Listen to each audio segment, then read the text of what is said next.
I recognize the Republican whip. Thank you, Mr. President. Mr. President, Can the Senate one in order, of our please? colleagues just spent over 22 hours.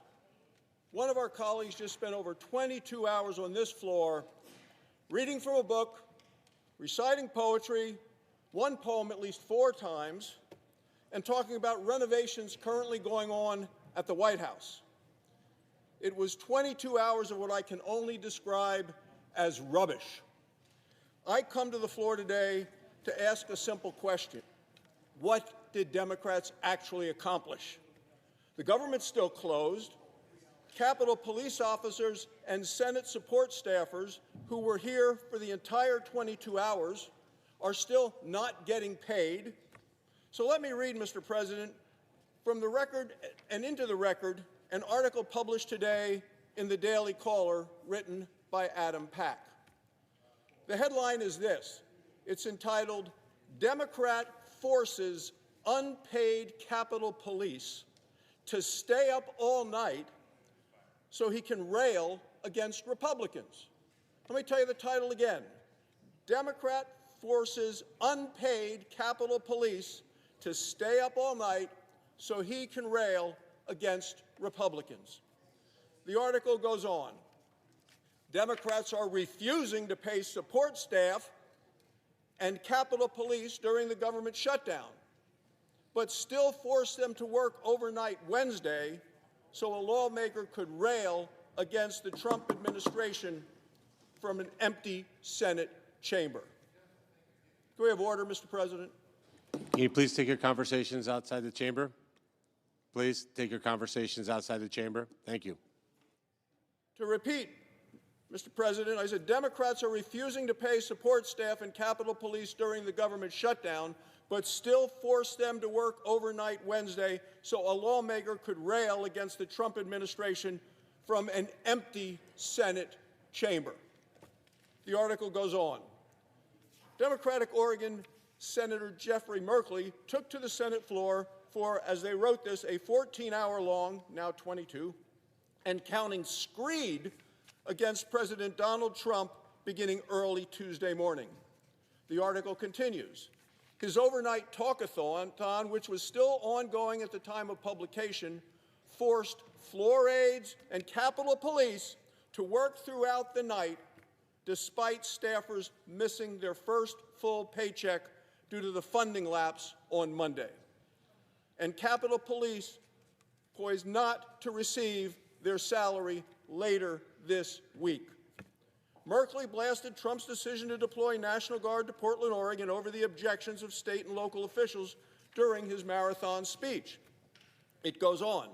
He also denied that violence had occurred outside an Immigration and Customs Enforcement facility in Portland, despite at least 195 rioters being arrested outside the building since June. Portlanders have responded in a very interesting way, Merkley said in the opening hour of his speech. They are demonstrating with joy and whimsy. The article goes on. They want to make it clear to the world that what Trump is saying about there being violent protests or a rebellion in Portland, Merkley continued, it's just not true. Democrat New Jersey Senator Andy Kim also joined Merkley on the Senate floor in the 10 p.m. hour, praising the Oregon senator for shining a light on the Trump administration's alleged authoritarianism. It's important that we don't underestimate the fragility of our democracy, Kim said.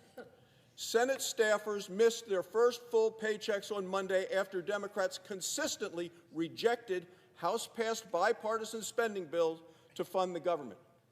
A wide swath of federal employees will not receive their salary on Friday if Democrats do not supply the votes to end the shutdown. The article goes on.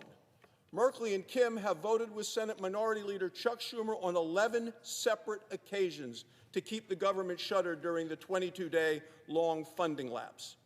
Just 3 Democrat Senate caucus members have thus far crossed party lines to fund the government, leaving the spending measure short of the necessary 30-vote threshold to move most legislation in the Senate.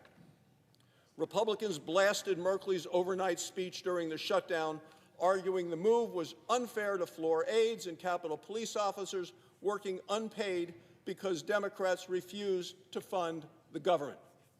The article goes on.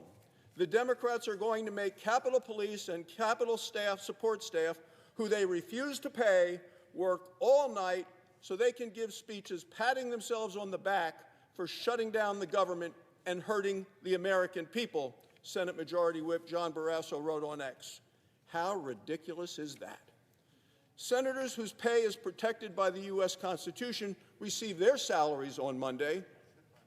The Senate is expected to vote on legislation this week sponsored by Republican Wisconsin Senator Ron Johnson to pay military personnel and federal employees who are reporting to work during the shutdown. Democrats are expected to filibuster the bill. Several members of their caucus have argued that every federal worker should be paid during the shutdown, despite repeatedly voting against reopening the government. The article continues, Merkley's overnight remarks follow other Senate Democrats staging all-night speeches to protest the Trump administration this year. In April, the article concludes, New Jersey Senator Cory Booker delivered the longest Senate floor speech in history to attack the president and his policies. Mr. President, the facts speak for themselves. Americans deserve better than Democrats' rubbish. Thank you, Mr. President. I yield the floor. Mr. President. Recognize the senator from Montana. Mr. President, I'm going to make some comments about my friend Bill Mercer.